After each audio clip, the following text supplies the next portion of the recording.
السلام علیکم ورحمۃ اللہ وبرکاتہ۔ وعلیکم السلام ورحمۃ اللہ وبرکاتہ۔ کہیے محترمہ، خیریت تو ہے؟ کیا مذاق کر رہے ہو؟ تم نے مجھے محترمہ بنا دیا اور میری حیثیت کو خاک میں ملا دیا۔ کیا میں عورت ہوں؟ اگر ہوتا یوں تو ریا ہو کر تمہارا سامنا کرتا۔ جی، یہ کوئی محل نہیں۔ دور جدید میں اودیا فرنا عورتوں کا فیشن بن گیا ہے، اور مزید آپ کے رنگ و روپ، لباس اور عیش و دراز سے مجھے ایسا ہی لگا تھا۔ معاف کیجیے گا، میں نے قوال صاحب کو عورت تصور کر لیا تھا۔ اب تک تمہاری بے ڈنگی نہیں گئی، اب تم نے مجھے قوال بتا دیا۔ کیا مذاق کر رہے ہو؟ سوری، معاف کیجیے گا، بار بار میری آنکھ خطا کرتی ہے۔ اب اس وقت صرف مزاح ہی کہوں گا اور بس۔ تمہارا دماغ تو خراب نہیں ہو گیا ہے؟ کیا گستاخی کر رہے ہو؟ کیا بھیگے ہو؟ کبھی یہ کبھی وہ، گرگٹ کی طرح رنگ بدلتے ہو۔ اب تم نے مجھے مزاری بتا دیا۔ کیا مجھے بیوقوف سمجھ رہے ہو یا مجنون؟ جناب، تو آپ کیا ہیں؟ نہ عورت، نہ قوال، نہ مزاری، تو پھر آپ ہی ہیں یا اور کچھ سے جسے میں غلط سمجھ رہا ہوں؟ تو آپ اپنی زبان خود اپنا تعارف کرائے کہ میں آپ کی حقیقت سے واقف ہو سکوں۔ میں عورت نہیں، مرد ہوں۔ قوال نہیں، سروسکار ہوں۔ مزاری نہیں، سرکاری ہوں۔ میرا نام عبداللہ ہے، سہارنپور کا رہنے والا ہوں۔ گھر سے سروس کے لیے نکلا تھا، لیکن تم میرے راستے میں پتھر کی دیوار بن کر حائل ہو گئے۔ اب معاف کیجیے، چلتا ہوں۔ جناب، ایک منٹ، اتنی جلدی؟ ذرا ایک بات پوچھنی ہے۔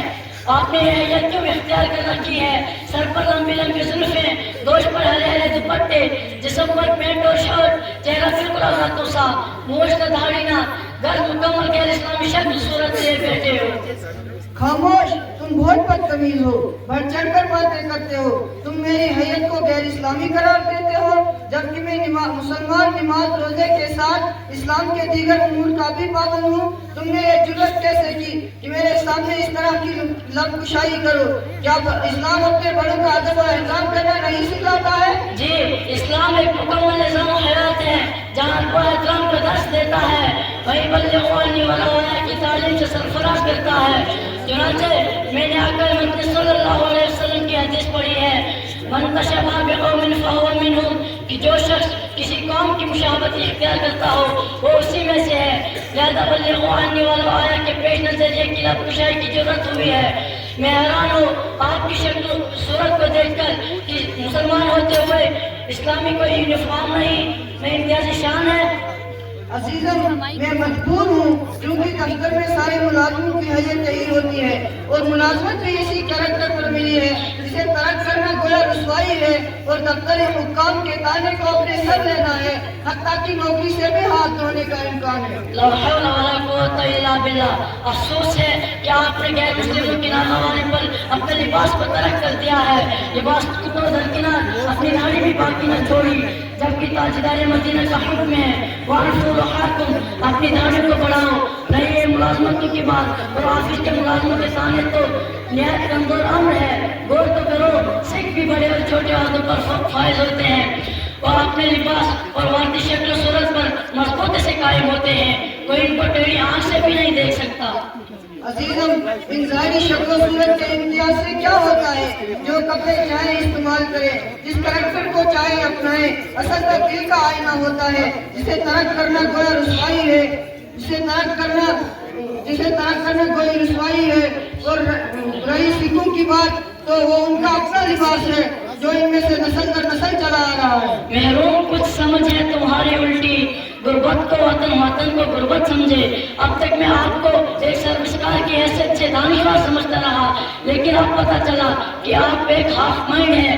سارے رامائن پڑھ لی اور سیتا کی جوڑو، یہ بھی پتہ نہیں، خود تو شریعت کا پابند بتلاتے ہیں اور نہ اپنی شریعت کا پتہ، نہ اپنے شعر کا۔ لباس کا معاملہ اتنا سادہ اور آسان نہیں جتنا آپ سمجھ رہے ہیں کہ آدمی جس لباس کو چاہے پہنتا رہے، جس کریکٹر کو چاہے اپنائے، اور اس سے اس کے دین اور اخلاق پر اور اس کی زندگی پر کوئی اثر نہ پڑتا ہو، بلکہ انسان کی زندگی پر اس سے بڑا گہرا اثر پڑتا ہے۔ آپ دیکھتے نہیں کہ نظام و سلطنت و سیاست کا کوئی نہ کوئی یونیفارم مقرر ہے، وزیر اعظم کا اور ہے، پولیس کا اور ہے، کمانڈر کا اور ہے، فوجوں کا اور ہے۔ اگر یہ نہ ہوتا کوئی قوم یا کوئی حکومت ایک دوسرے سے تمیز نہ کر سکے۔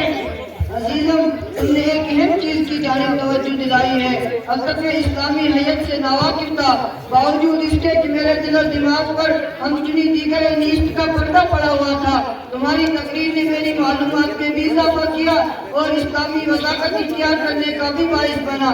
انشاءاللہ تا حیات دینی شعار کو کسی بھی حالت میں ترک نہیں کروں گا۔ وما توفیق الا باللہ۔ اب میں نے آپ کو زیادہ وقت مشغول کیا، اب معاف کرو، چلتا ہوں۔ ٹھیک ہے عزیزم، جا سکتے ہو۔ اللہ تمہیں دین دنیا رات میں ترقی عطا فرمائے۔ السلام علیکم ورحمۃ اللہ وبرکاتہ۔ وعلیکم السلام ورحمۃ اللہ وبرکاتہ۔